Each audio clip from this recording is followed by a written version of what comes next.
Thank you, Mr. Chairman.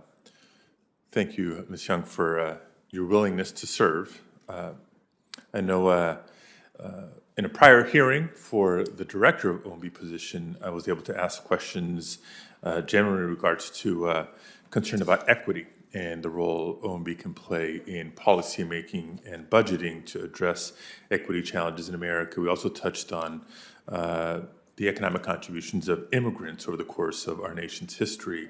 I know earlier in this hearing, you've heard a lot of questions about a number of issues from climate to COVID response and everything in between. So I say all that because I want to raise a couple of issues that are unique, important not just to California, my home state, but the nation as a whole. So let me jump into it. The first of the two is housing and homelessness. The COVID-19 pandemic has exacerbated our nation's ongoing affordable housing and homelessness crises. Nearly 1 in 5 renters across the country, including an estimated 2 million Californians alone, have been unable to catch up on their rent. Even before the pandemic, the lack of affordable housing and rising rents pushed too many into our societal safety net and even into homelessness, with now more than 150,000 individuals experiencing homelessness in California, which could get worse with evictions related to our recent economic downturn.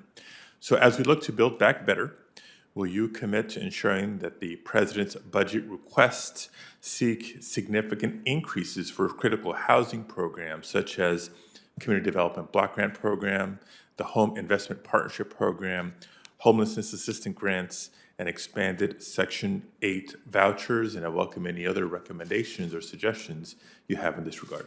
Senator, I certainly do commit. I'm not there yet, so I haven't been involved in the budget development, but those are programs I've supported during my time as staff director of the Appropriations Committee. So I certainly will look to work with you to make sure that there is adequate funding in not just the annual programs, but I do believe there's still work to be done as we recover from COVID and possible other legislation.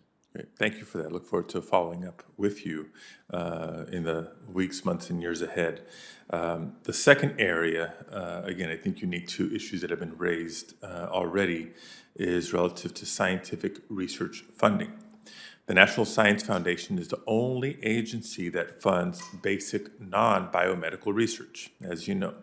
The potentially groundbreaking projects that the NSF supports drive economic growth and spur transformative discoveries that are critical to our lives. Over the past several decades, these breakthroughs have included accelerating supercomputing, barcodes, improving tumor detection, and even shaping the internet as we know it today. Today, the NSF is funding projects to better understand the inner workings of living cells, forecast and predict earthquakes and tsunamis, advance clean energy technologies, and more. Now, while Congress has approved funding increases to NSF's medical counterpart, the National Institutes of Health, NSF funding has not kept pace.